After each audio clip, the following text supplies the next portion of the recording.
There are over 30 of us, so I don't know how many are new. I know many people come to this class regularly, but it's always useful to just put the class into context.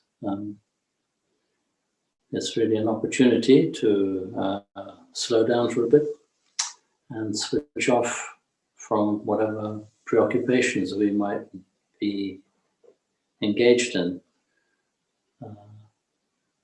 The beautiful thing about practice, certainly in a group, is that it allows us to let go of our sense of identity, of any sort of long-term projects. Our project is to be present in the here and now. And the silence that we generate and create, the space that we create, allows us to do just that. So it puts us into a different relationship to what we experience. And of course, we're always experiencing the body, all the sensations that arise in the body, the quality of the sensations, the feelings, whether they're pleasant or unpleasant or not. We can notice how our moods are, what our mood happens to be, our sort of frame of mind.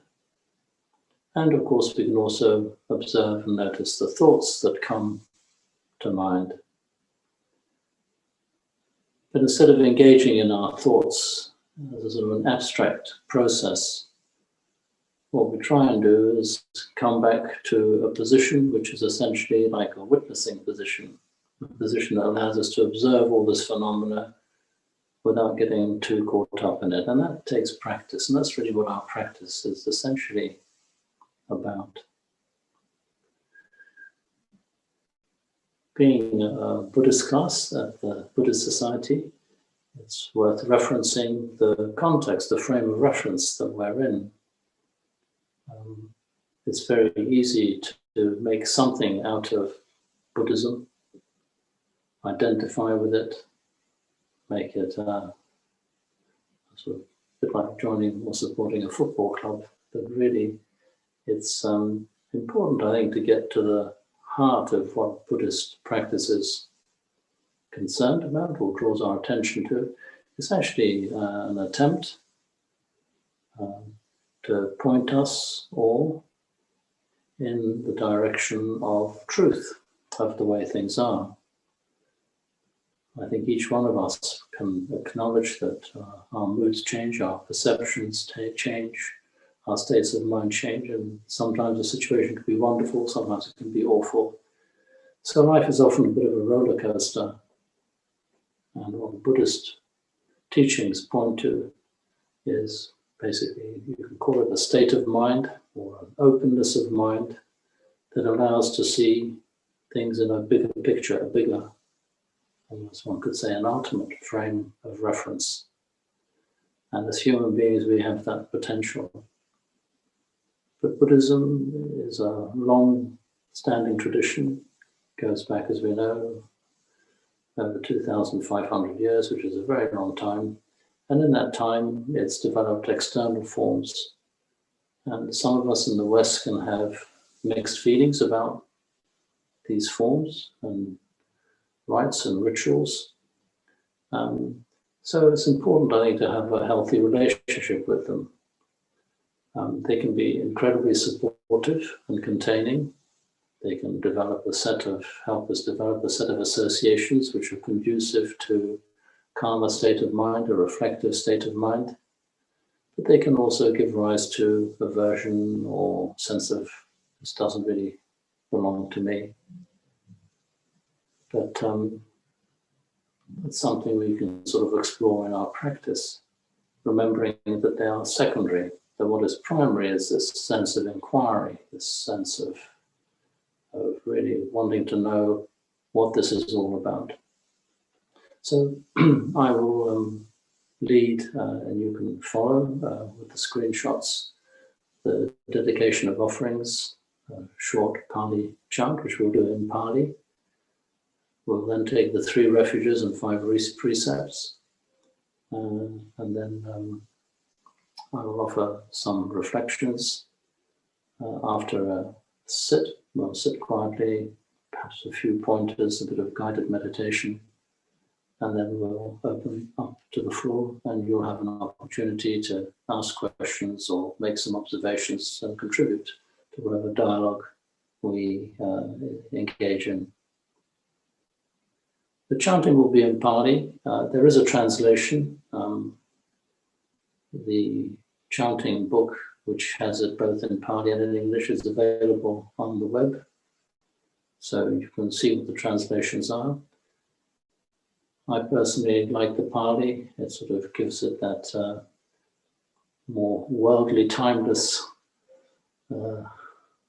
sense, because it's such an old language, and it's a language that has, as it were, cascaded down through time, and it encapsulates, the words encapsulate an attitude of openness, the bowing, which I will do. I'll bow to the shrine behind me and I'll light a candle. It's completely optional, as is the chanting, in fact.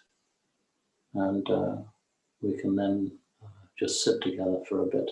Taking the refuges is taking refuge in the principle of enlightenment, the quality of an awakened awareness, which we, generally speaking, just catch glimpses of, that are potentially open to waking up to at any point in time.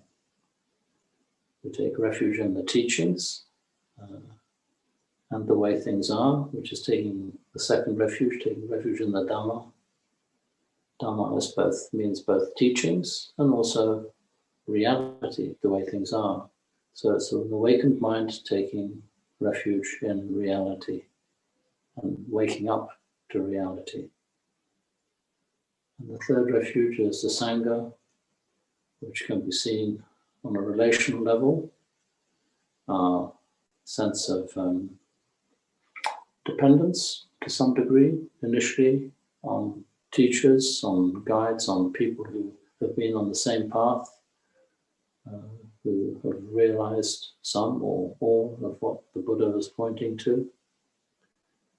But it also represents virtue in terms of a set of values which are almost inherent in the way we relate to the world and to others. So those are the three refuges that we will be taking.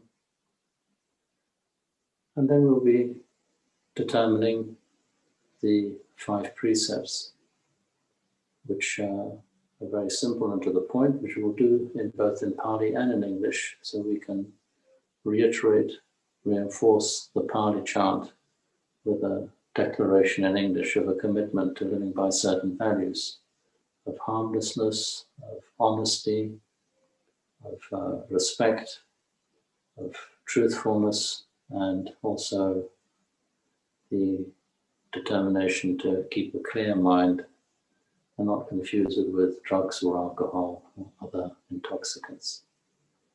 So I hope that sets the scene for our evening this evening. And I will now light the candle behind me, symbol of light and clarity, and then we'll do the dedication of offerings and the chanting I've just described.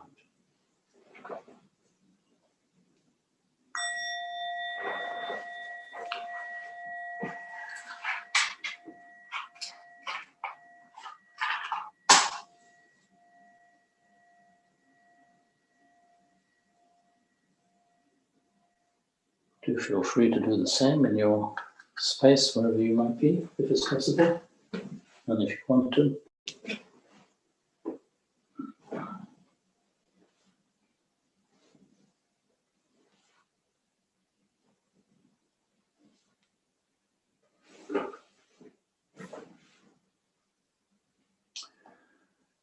So, dedication of offerings, which Wendy has kindly put up for us. Yo so bhagava araham samma sambuddho swakato yena bhagavata dhammo supatipanno yasa bhagavato sāvaka saṅgho Tamayam Bhagavantam Sadamam Sasangham Imehi Sakare Hiyataraham Aropitehi Abhipujayama Sadhuno Bhante Bhagava Suchiraparini Bhutopi Pachima Janata Nukampamanasa Ime Sakare Dugatapanna Karabhute Patiganhatu Amhakam Digaratam Itaya Sukaya Araham Samma Sambuddho Bhagava Buddham Bhagavantam Abhivademi.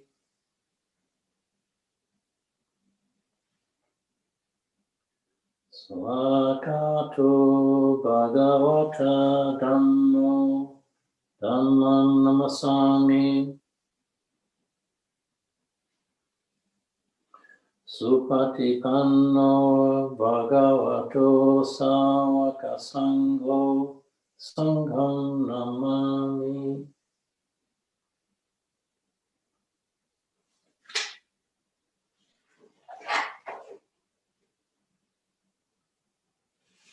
Just chant the preliminary homage on page 20. Handamayam Buddhasa Bhagavato Bhugava Ganamakaram Karamase Namo Tassa Bhagavato Arahato Samma Sambuddhasa Namo Tassa Bhagavato Arahato Samma Sambuddhasa Namo Tassa Bhagavato Arahato Samma Sambuddhasa. Page 128. Having chanted the Namo Tassa, we will go to the Buddham Saranam Gacchami, which we chant 3 times. Buddham Saranam Gacchami, Dhammam Saranam Gacchami, Sangham Saranam Gacchami, Dutiyampi Buddham Saranam Gacchami, Dutiyampi Dhammam Saranam Gacchami, Dutiyampi Sangham Saranam Gacchami, Tatiyampi Buddham Saranam Gacchami, Tatiyampi Dhammam Saranam Gacchami, Tatiyampi Sangham Saranam Gacchami. And then we go to 129, the 5 precepts. Panatipata Verimani Sikhapadam Samadhyami. I undertake the precept to refrain from taking the life of any living creature. Adinadana Verimani Sikhapadam Samadhyami. I undertake the precept to refrain from taking that which is not given. Kamesu Vichachara Verimani Sikhapadam Samadhyami. I undertake the precept to refrain from sexual misconduct. Musavada Verimani Sikhapadam Samadhyami. I undertake the precept to refrain from lying. Sura Meraya Majja Pamadatana Verimani Sikhapadam Samadhyami. I undertake the precept to refrain from consuming intoxicating drink and drugs which lead to carelessness. Imani Pancha Sikhapadani Silena Sukatim Yanti Silena Bhogasampada Silena Nigutim Yanti Tasma Silam Visodaye.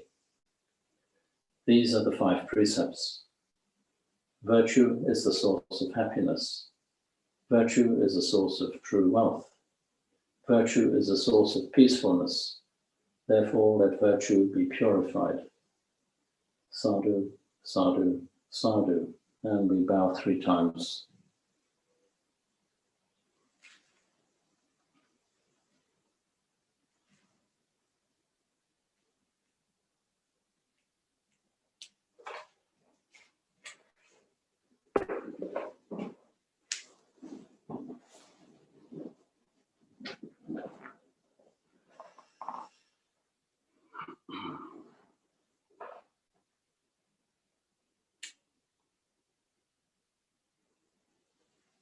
So,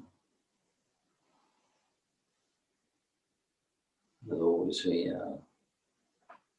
make ourselves comfortable, whether it be sitting on a cushion or in a chair or a sofa, in a posture that is conducive to staying awake and present, holding our body in such a way that it's uplifting, energizing. So keeping the back upright, chin very slightly tucked in, just to make sure that the head is positioned nicely above the spine. And if we're sitting on a cushion, our legs crossed in a way that is comfortable, just have that nice, stable, triangular position. If sitting on a chair or a sofa, ideally feet touching, placed on the ground. And the hands can be one cupped in the other, or extended out and one hand on each knee. There's a whole variety of hand postures that one can employ, but the main thing is to be present, open, and comfortable. And we turn our attention to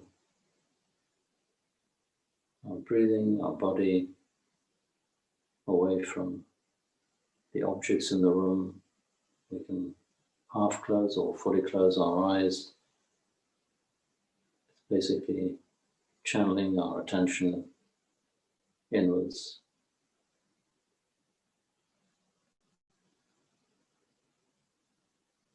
Just switching off or turning down, tuning down external input or phenomena, which allows us to notice our inner life, what goes on internally.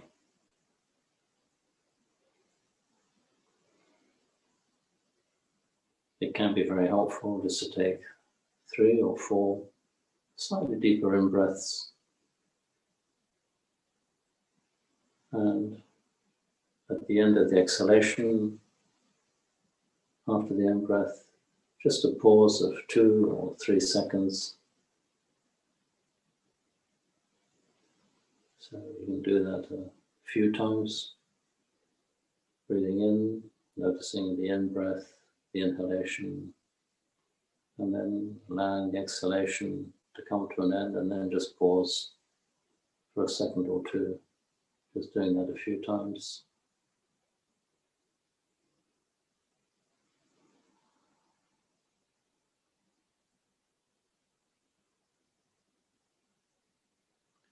And noticing the calming effect that has on the body and the mind. How things just start slowing down quite naturally. And then allowing our breath just to find its own rhythm, its own pace.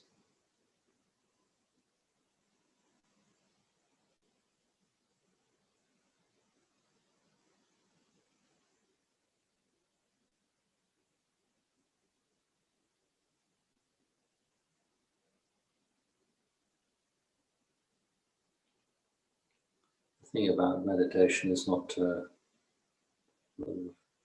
jump in the deep end, as it were, with a determination to meditate, become a meditator. It's basically putting ourselves into a relationship with our body and mind, which is witnessing, observing, and helping create conditions that are conducive just to a natural state of relaxation and present moment awareness.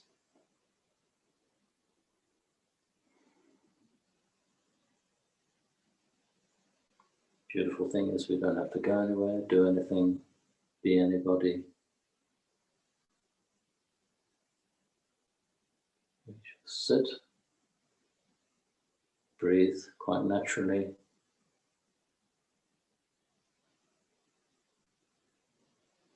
and notice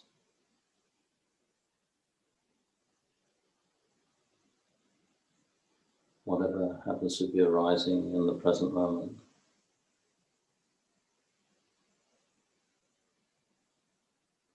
A good starting point to focus on is just our bodies, noticing how comfortably we might be sitting, adjusting our posture if we need to, if something is uncomfortable or something is moving.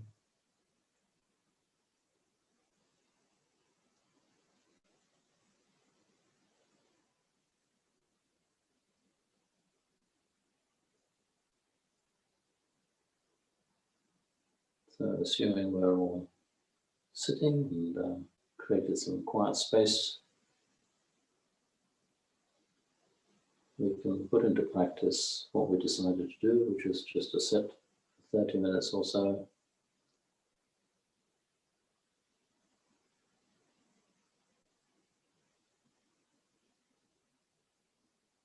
Being open to the process of just being receptive to our experience.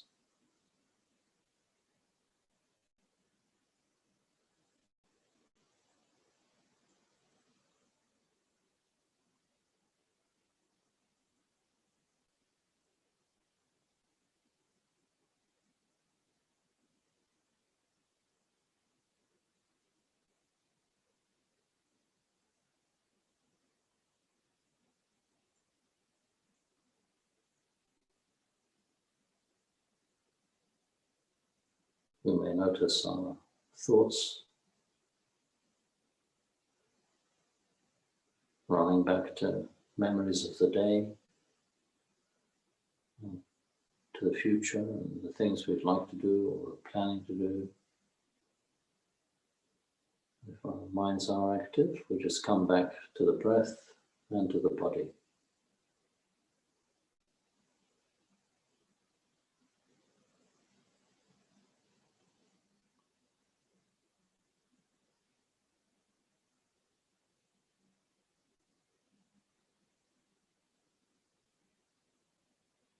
This is giving our thinking mind a bit of a holiday, giving it a break.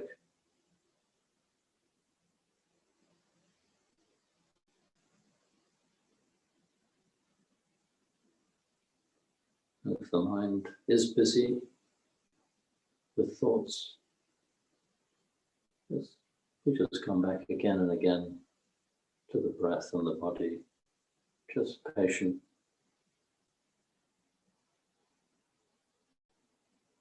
Patiently waiting, observing, just being.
As we sit, we might notice all the more subtle sensations.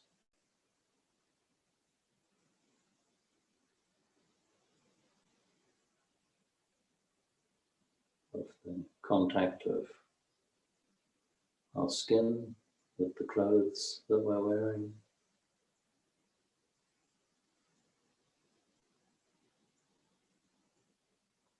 Noticing the contact of air where the skin is exposed, which might be on our hands or our face or the neck, on our feet if we're not wearing socks, and if we're wearing socks we notice the fabric.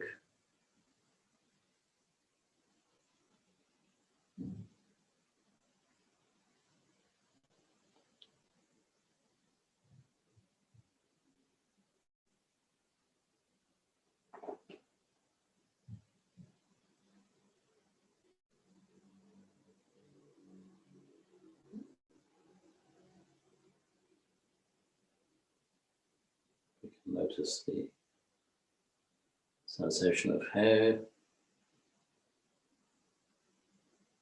growing on the head, or the scalp if we don't have much hair.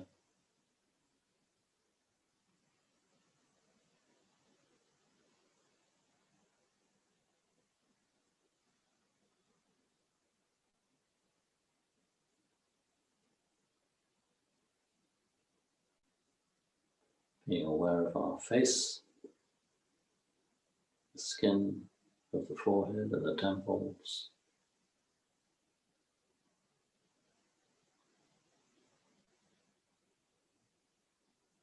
our eyes and the eye socket, left and right.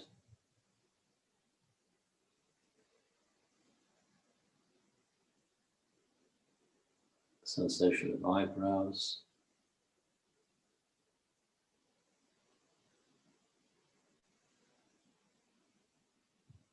and the mouth and the jaw,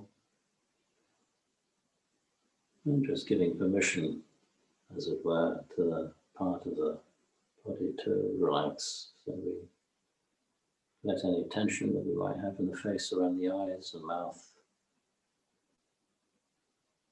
to dissipate. And for this we can use the exhalation. So we breathe in, notice,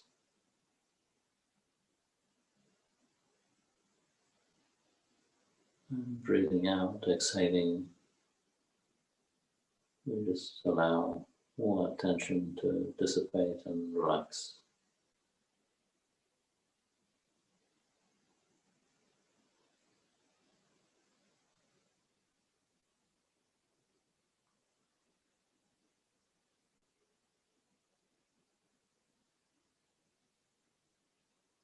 We do the same to the back of the neck and the shoulders. Breathing in, we breathe in life and energy. And on the exhalation, we allow shoulders and neck to relax.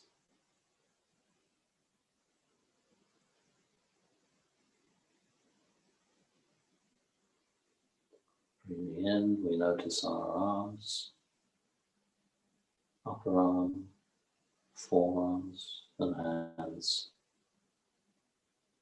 And on the exhalation, we just let them relax.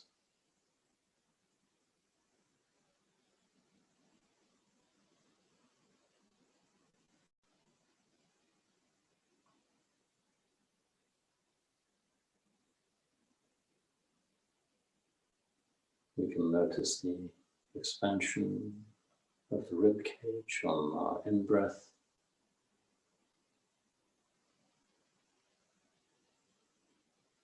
And notice the natural contraction as we exhale.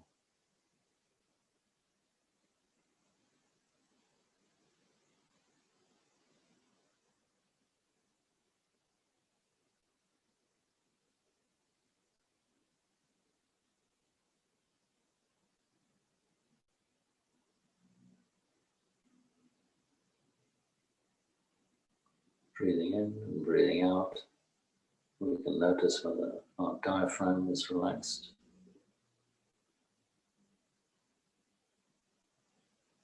And if it is, we'll notice the tummy expand on the in-breath as the diaphragm presses down on the tummy region.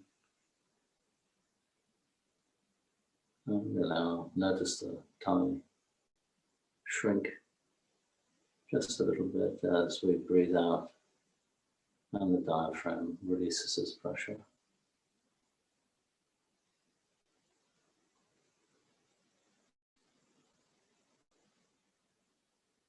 With a relaxed diaphragm, we know that we're breathing in with all of our lungs.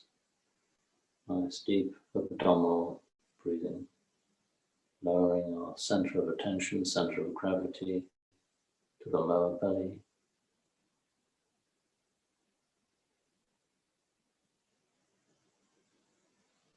And the weight of our body on our sitting bones.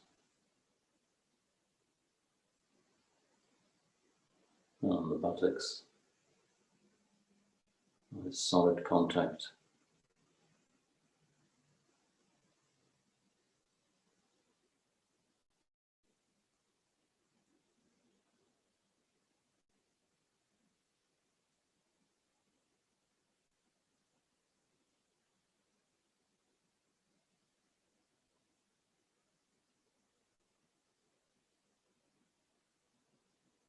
We can notice our weight on the seat or the cushion. And we notice a slight change. Again, with the in-breath and out-breath, there's just a subtle change in sensations with each in-breath and out-breath.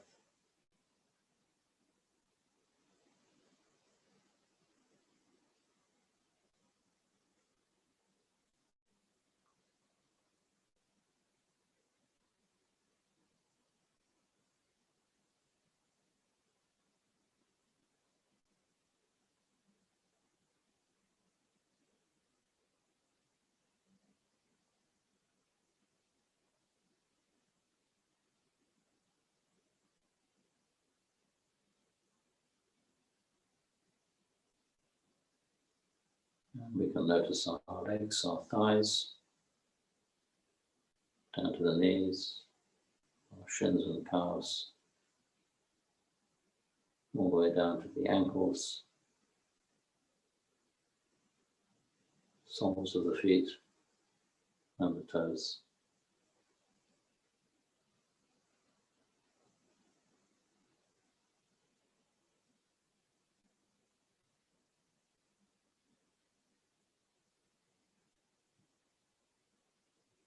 So we can experience the full body from the crown of the head all the way down to the tips of the toes.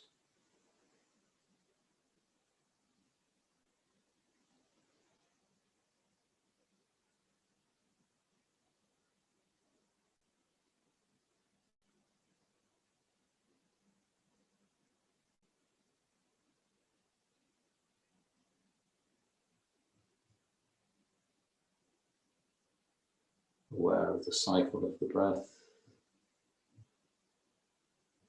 breathing in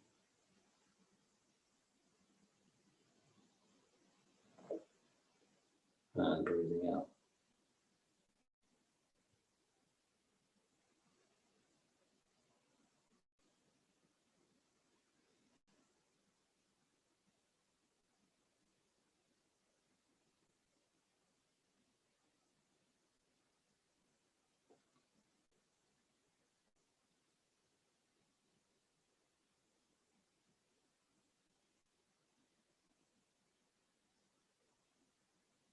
Anytime we notice our mind has wandered, just that act of noticing is a moment of awareness.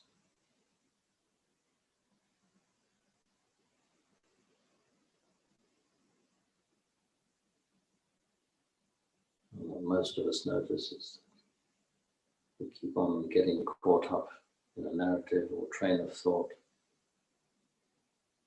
Every time we notice, we let go of the narrative, noticing that we're thinking, Just reconnect with the background, present moment, inhalation and exhalation.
Following the sound of the bell into silence, and start slowly taking stock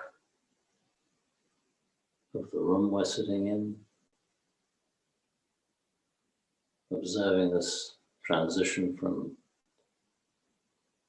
our awareness focusing inwards, moving to include the outside world, as it were.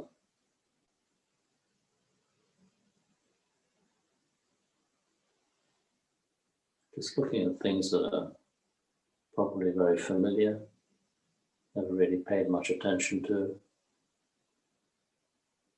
Perhaps the texture of the walls, the floor, furnishings of the room.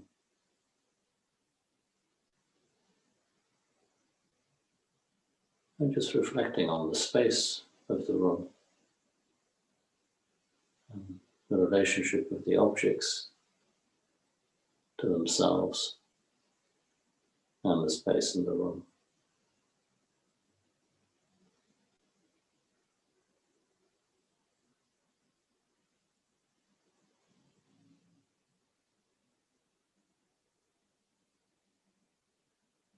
So witnessing of our perceptive process through the eyes,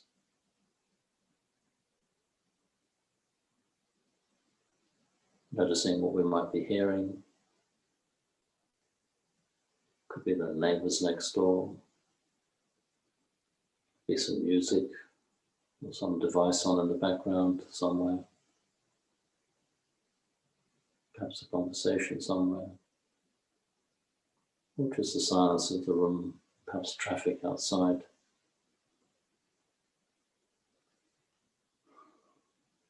Noticing the sensations that come with the nose, of being able to smell. Perhaps it's someone cooking their meal.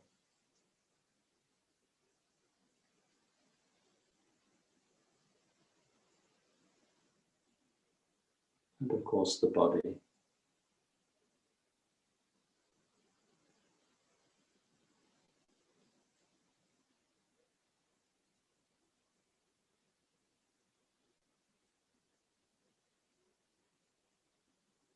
And our awareness of our mind, perceiving all of this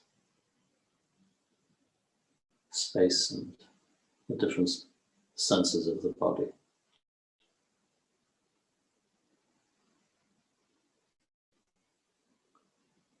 So when we slow down, we often just notice more. It's a bit like being in a car. If we're driving along at 30 or 40 miles an hour, we don't see what's near to us because it's just going by too fast. But if we look a little bit in the distance, we just notice the landscape or the townscape passing by. But there's no way we can really see the more granular texture of the road, what's in the gutters, the pavements. It's just all a blur. If we're on a road and we're able to pull over, again, there's a sudden noticing of the immediacy of our physical environment. We can open the car door and see perhaps blades of grass fighting their way through the dirt by the side of the road, perhaps a bug or two, some bits of rubbish perhaps.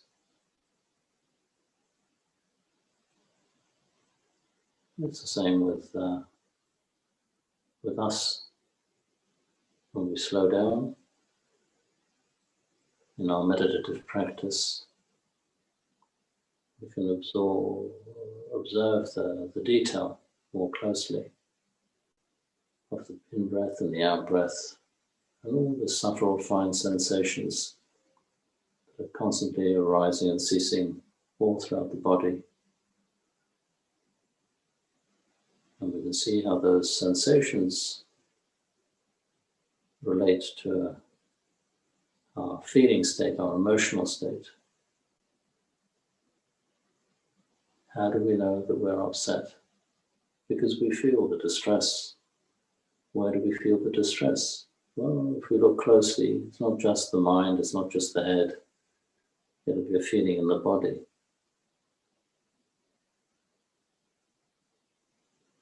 Our bodies are where our emotions are located.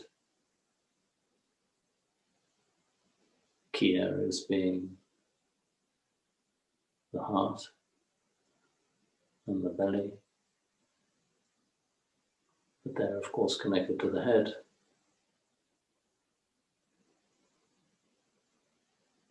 The danger of thinking is that we get lost in the contents of our thought.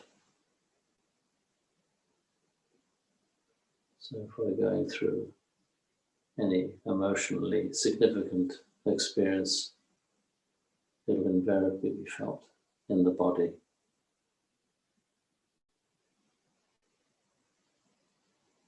And our task, as it were, as meditators, is to observe and inquire into the relationship of all these sensations in the body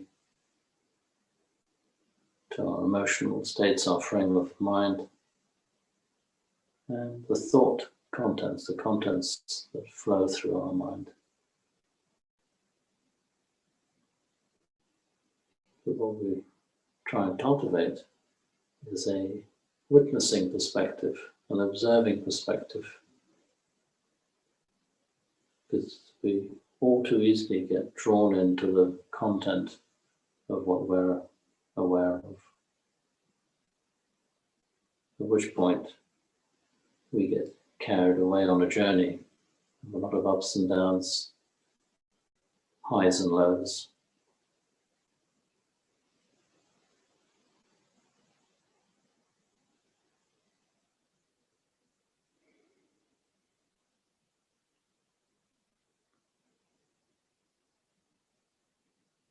And of course, what we feel, we often put into words.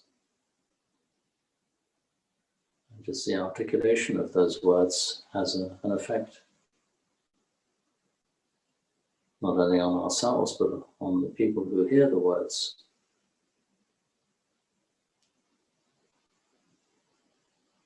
Consequences.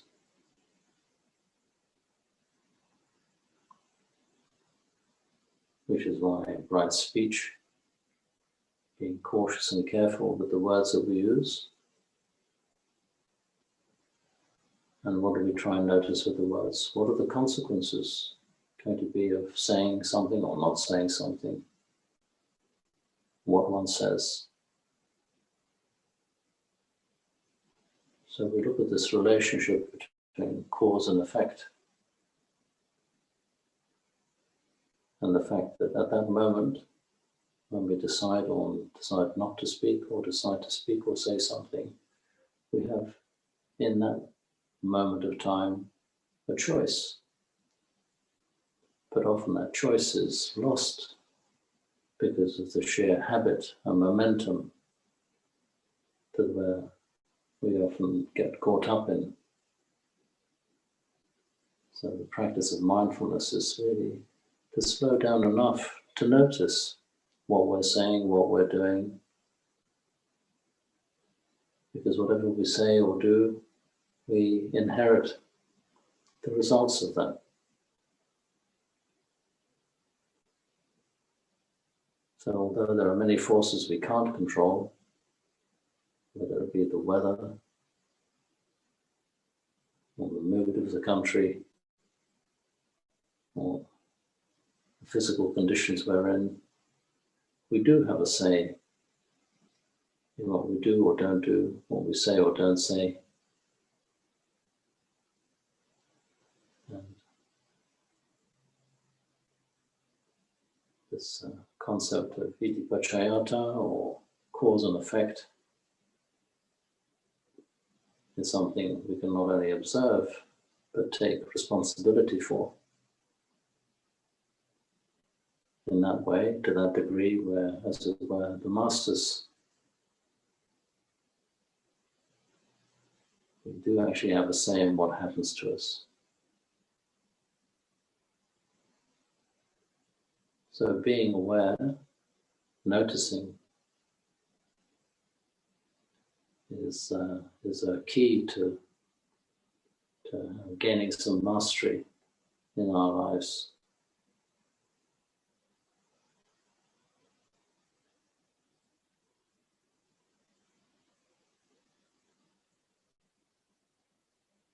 But of course, all this is dependent on our overview, which we could call right understanding.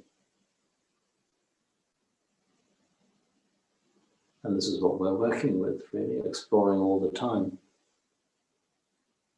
It's the assumptions that we grew up with, were exposed to in our education, in our parenting that we experienced, conditions us to see the world in a certain way. So instead of building some great metaphysical structure of belief,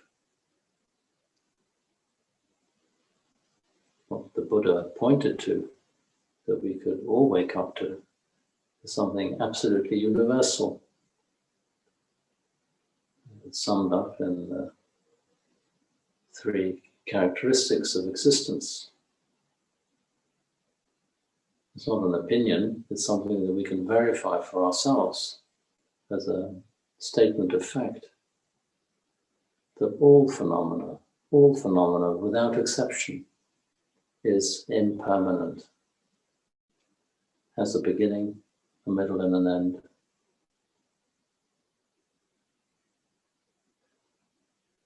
So we might consider that on a sort of intellectual level and say, yes, that statement sounds true. But the injunction is to observe this characteristic in our personal lives, in our individual lives. That everything that we invest our well-being in, our safety, has a beginning and a middle and an end. It's uncertain. But what is certain is the truth of that statement, the truth of that experience. And the challenge for us is to surrender to this, to not just know it on an intellectual level, but to know it as a direct, immediate, not only experience, but understanding. And this, of course, is quite frightening because many of the things we rely on for our sense of safety and well-being are not as stable, not as permanent as we would like them to be. So exposing ourselves to this understanding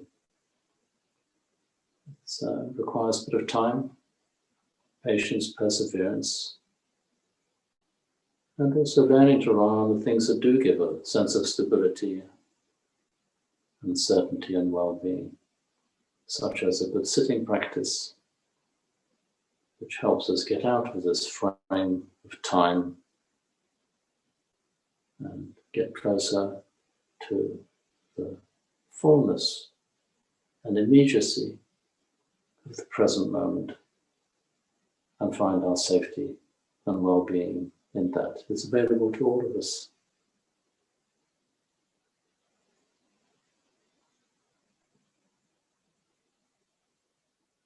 We think that awareness requires effort. Awareness requires no effort whatsoever, because we're actually aware all the time. The problem is that we're not aware that we're aware. We get caught up in what we're experiencing too much. We identify with what we're engaged in, over-identify.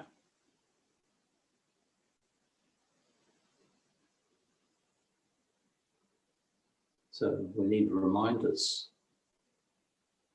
that actually we are aware, and this awareness requires no effort. Where the effort comes in is what we do in this field of awareness. So the 5 precepts or 8 precepts, the guidelines come into play. Our background, ever-present awareness. In that we can notice whether we're going to speak the truth or not speak the truth, or be tempted to distort something. In the ever-present awareness, we know whether we're going to be hurtful to somebody or take advantage of them in one way or another. So what we're doing in terms of our personal development, personal growth, individual growth, is developing a sense of responsibility.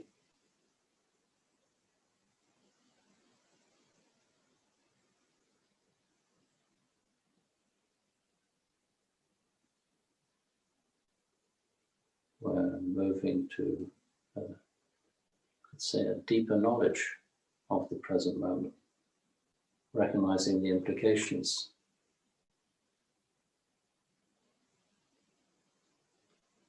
Becoming more conscious, becoming more aware of something that actually we're aware of already, which is as if we're opening this window.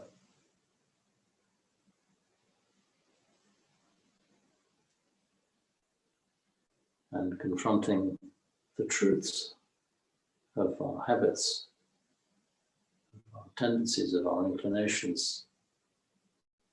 And some of them are not particularly attractive, so it can be quite a sobering experience to confront our so-called shadow side or negative side, the side that we don't like to admit to or fully acknowledge. So, in a sense, as the light of awareness includes more and more, we're exposed more and more.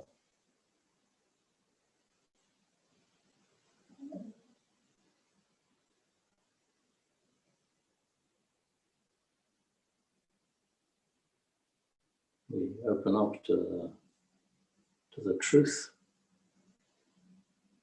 We have to be very careful that we don't go into too judgmental a mode, because we have this capacity as reflective human beings to be very self-critical. So we're not cultivating, don't need to cultivate some punitive, critical state of mind, just highlighting our faults. It's also understanding that this is the result of previous conditions. We are in the here and now, the product of the past. Not only our individual past, but our collective past, which includes our parents, our families, our societal group, our ethnic group. We inherit all this luggage. What we want to cultivate is not critical judgment. We certainly want to be able to assess what we're experiencing, what we're witnessing, but we also have to understand it. And in that understanding is forgiveness. So our emotional relationship with what we expose ourselves to needs to be kind, open-hearted, truthful, really tapping in or calling on all our human potential to be both kind and clear, wise and compassionate.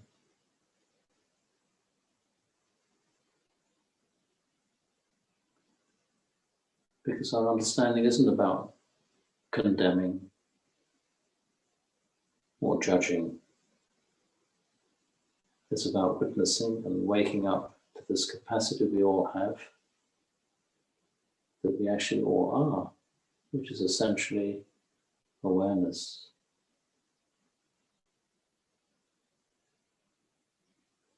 We arise in awareness, we exist in awareness, and as human beings with a body and a mind, we pass out of awareness. And we can find and discover all these truths for ourselves. Where? In the present moment. Because only the present moment is real. The immediacy of now contains everything. The past can be found here and now. The future is always here and now.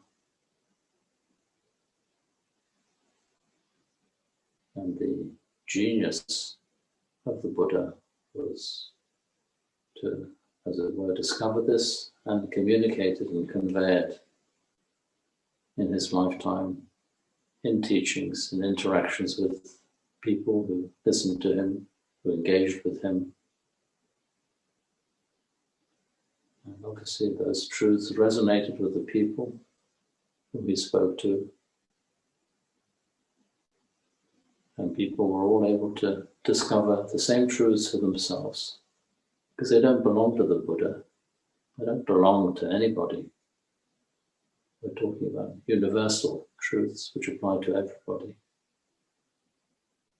Well, Buddhism, I think, my personal view, just presents these truths very clearly, without condemning other perspectives. Its primary concern is to wake up to our real nature, to what is real and what is true. So it's not just impermanence that we have to wake up to. We have to wake up to and recognize the suffering that comes because of our attachments and our rejections of the way things are that give rise to the suffering that we experience. And ultimately we have to wake up to the fact that this sense of I am as a personality, if we explore the moment by moment experience of I amness of being, we see that at the heart of it is emptiness, no self. That the sense of identity that we have is another manifestation, another construct, which comes together in dependence on conditions. And as conditions change, so that personality, that physical form, also disappears and changes. And if we can open up our hearts and accept that as a paradigm, as a way of seeing the world, and align our emotional life to that understanding, we find the beauty of freedom from suffering, existential suffering. We still suffer the body, suffer the weather, suffer toothaches, enjoy a nice meal, nice company. All that stuff still happens. But the mental confusion, the mental suffering of fighting against, resisting the way things are, all that suffering gradually falls away, at which point we find peace. Not in some little bubble, but the peace that comes with acceptance and letting go.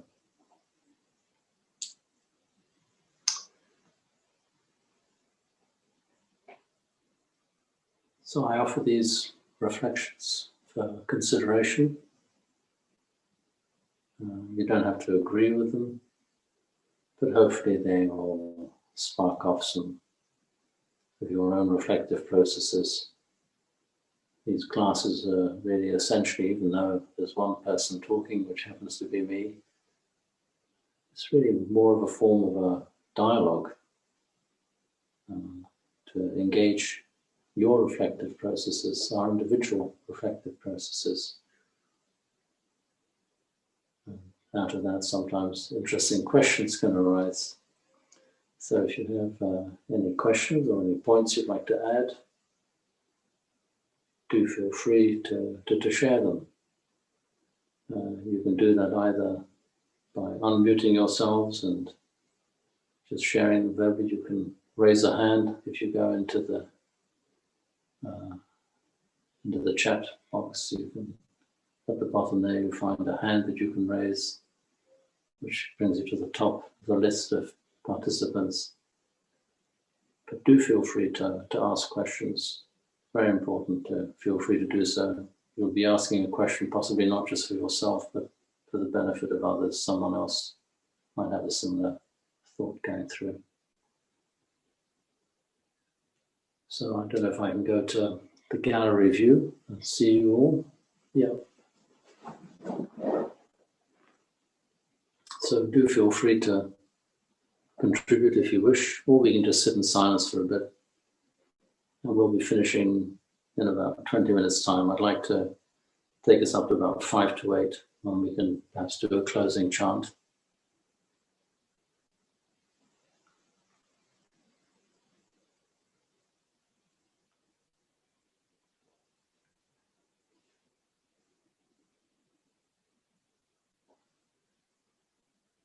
Yes, I can't quite see your name, but please do unmute yourself, and if you're able to unmute yourself. Can't quite see your name. You see a little line across your mic. There you go. Yeah. Yeah, you can hear me now? Yes, I can. Yeah. Oh, wonderful. So I wanted to ask about mantra.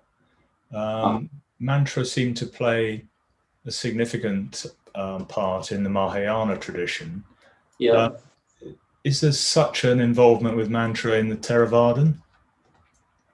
Well, from my experience of the Theravada, there is a tradition of mantras, but it's not as developed as it is in the Mahayana.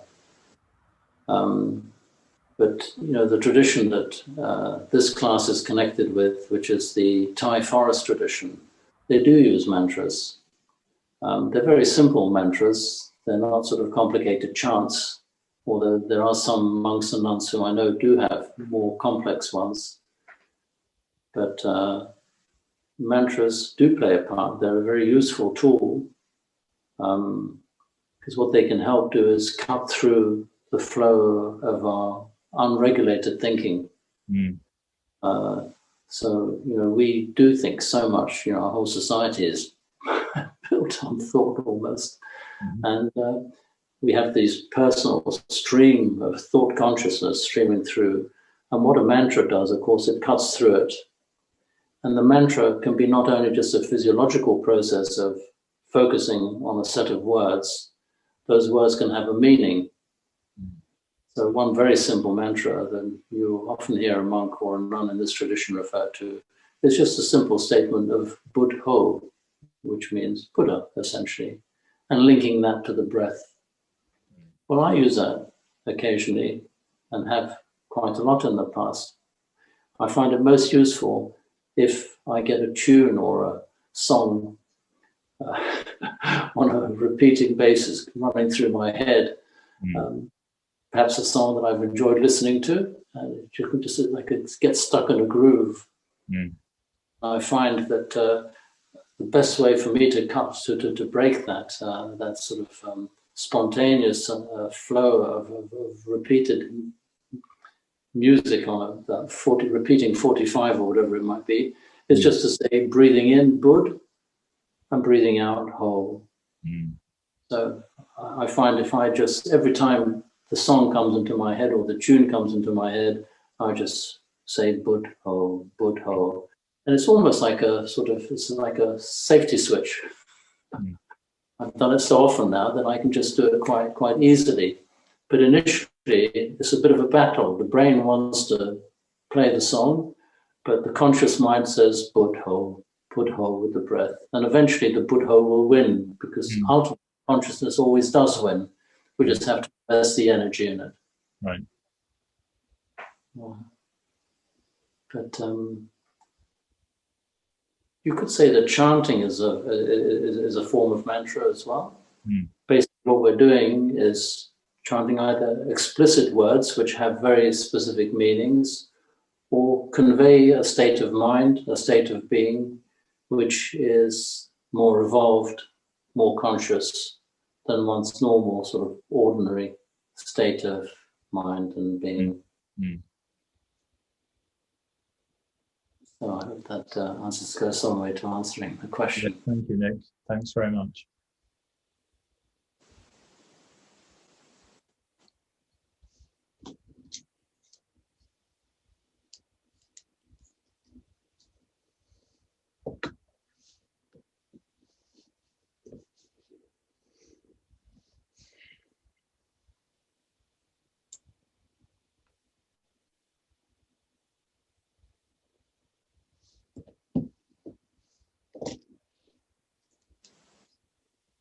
Yes, someone's raised their hands. Jennifer.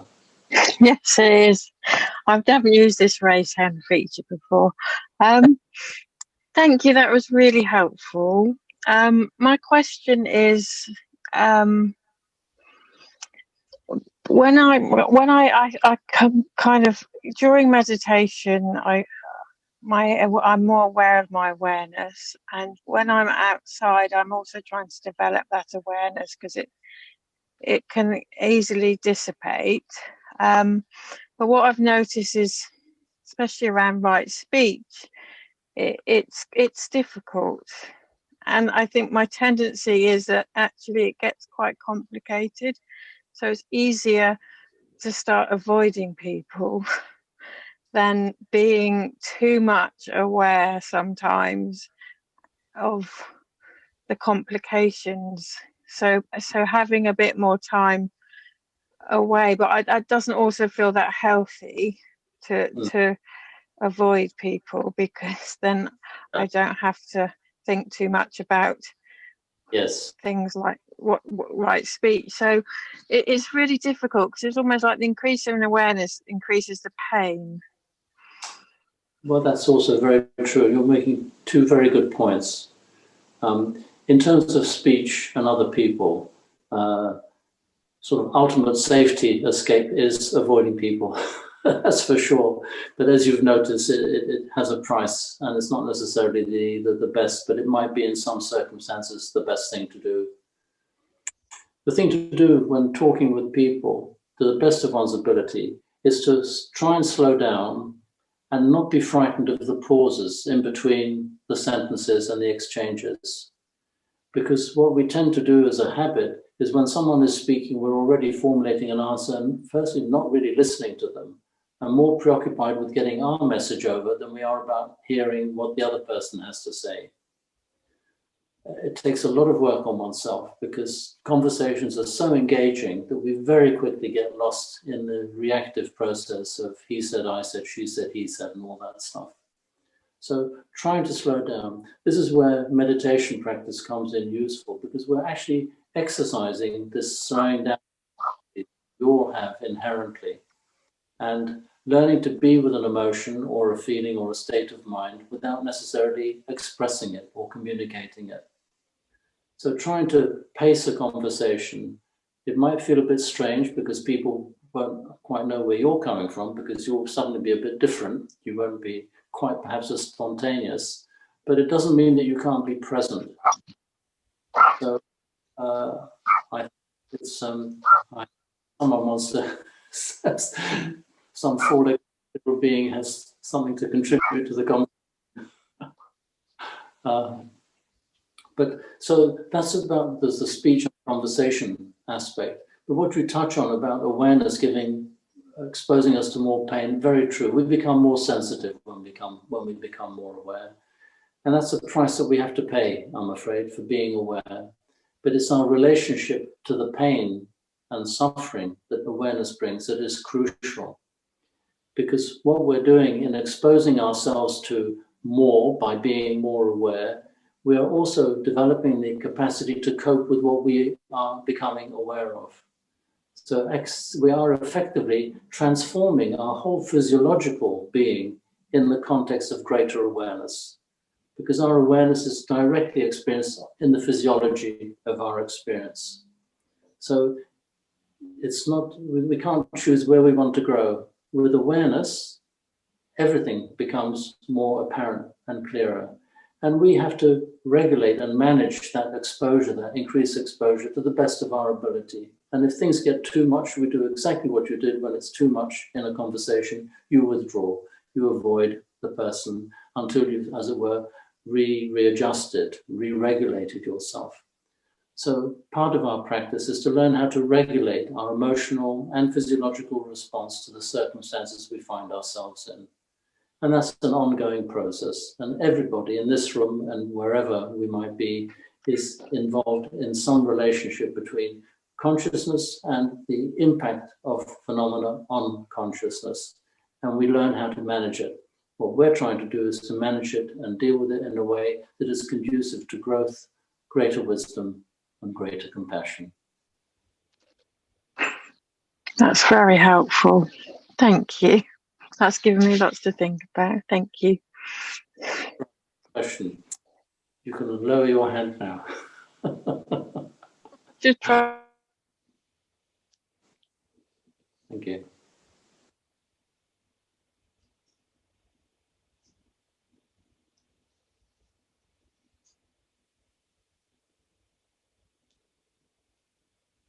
It's very helpful to hear these individual questions, because as you have found out and I have found out in the past, it often gives rise to an angle or a perception that is informative and helps develop our own understanding. And it also puts us in touch with other people's experience.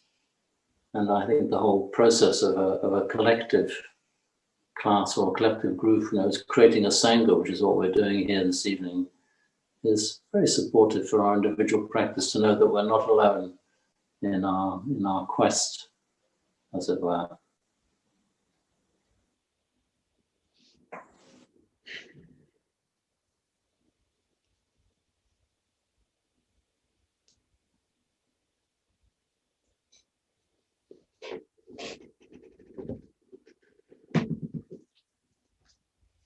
Yes, I see another question. Yeah, Ben. Hi, Ben. Hi there. I've got a question from the other side of right speech, so to speak. How do we deal with people who sometimes are very aggressive, very confrontational, who really go out of their way to say very, unpleasant and hurtful things towards people, if we can't always, just cut them out of our lives? Because there are some people who are like that, who are very, very, go out of their way. That's very true. Well, first thing is possibly try to avoid them. If possible, if not avoid them, suffer them as gracefully and kindly as you can, but try not to fuel their attitude, their state of mind. Sometimes if we try and engage, we get entangled up in a reactive process which just amplifies their particular negative characteristics. So being calm, being kind, being friendly can often dissipate someone's assertive or disturbing behavior, forms of speech. It really depends very much on who that person is, how closely your life is entwined with them. Sometimes we have no choice, we born into families and into relationships and patterns that often we have very little say over, at which point we just have to accept that, which is why having an individual practice of meditation and an interest such as the spiritual path can really be a refuge from, and all that suffering can be a reminder of what we're trying to sort out in our lives, get away from, as it were, in the best sense of the word, or make sense of. But it's important to, as it were, be true to what's happening and do one's best and do what we feel is right in response to situations such as that. So that's about as far as I can go without getting involved in the specifics. Thank you. Thank you very much. Someone else had a hand up a few minutes ago, but it's disappeared.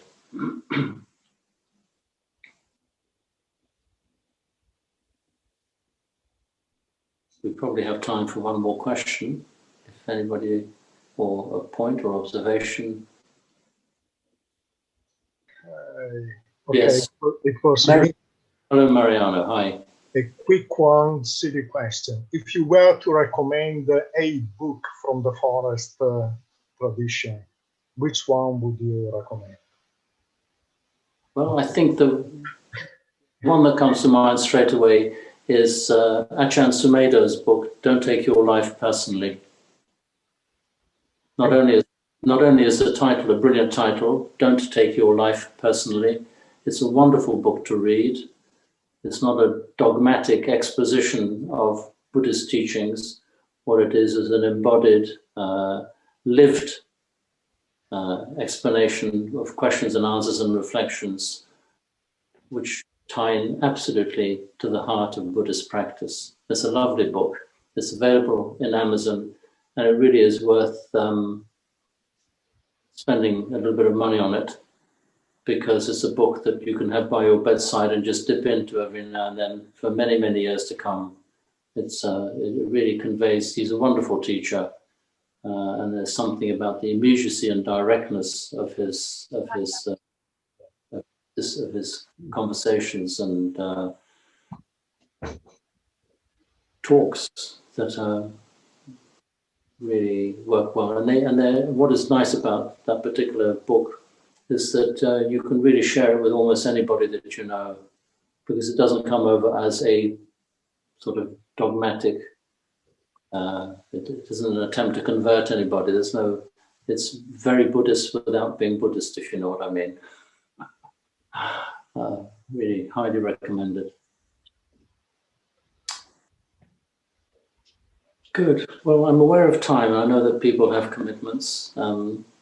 When we close the class, we'll leave the class open for a little bit if you'd like to stay on for a bit, and we can stay on a bit more informally after the class. But what I'd like to do is to have a closing chant. We have a choice of chants. I don't know if anybody has a preference, but I think what we could do, let's just see, I'll just check the book. I should really know these pages by heart by now, but I don't.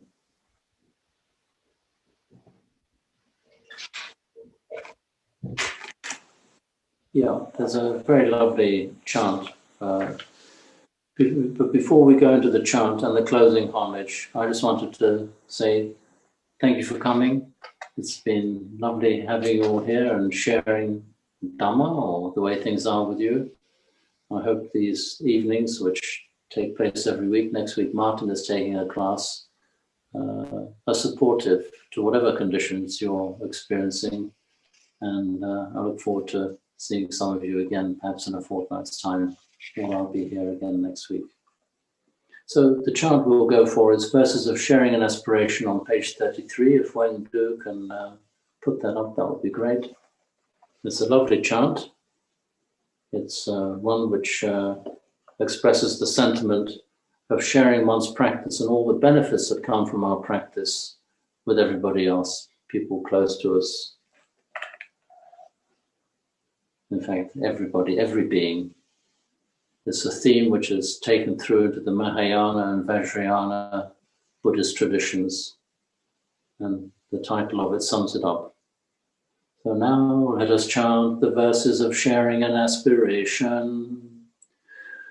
Through the goodness that arises from my practice, may my spiritual teachers and guides of great virtue, my mother, my father, and my relatives, the sun and the moon, and all virtuous leaders of the world, may the highest gods and evil forces, celestial beings, guardian spirits of the earth, and the Lord of death, may those who are friendly, indifferent, or hostile, may all beings receive the blessings of my life.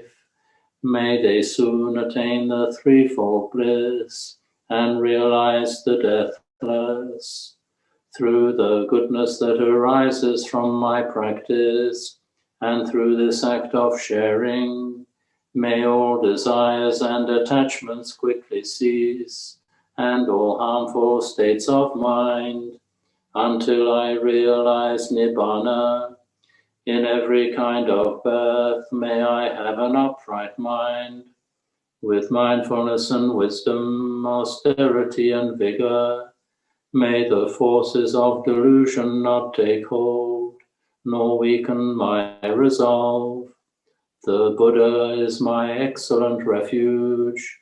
Unsurpassed is the protection of the Dhamma. The solitary Buddha is my noble guide. The Sangha is my supreme support. Through the supreme power of all these, may darkness and delusion be dispelled.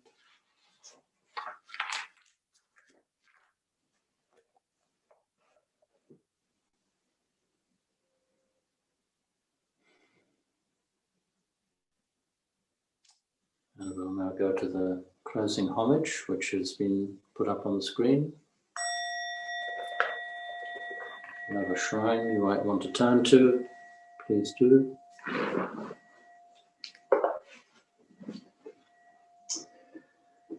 Araham Samma Sambuddho Bhagava Buddham Bhagavantam Abhivademi Swakato Bhagavata Dhammo Dhammam Namasami Supatipanno Bhagavato Sāvaka Saṅkho Sangham Namami.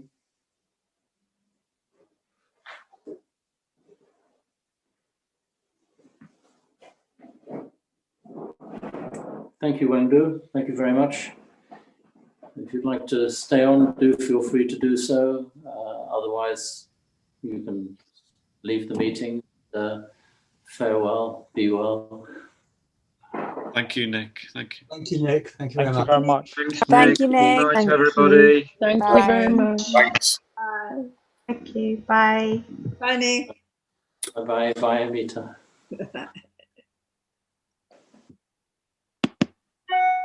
Thank you. See you all. Thank you. Good. Okay. I Nick, Well, I thought I'd just stay on and say thank you very much for everything that's everything you've been doing, and just to see a few more people since I always dip out at 8. But nice to meet you all. Yes, nice of you to join us. I don't know if there's anything I need to see in the chat that might still be relevant.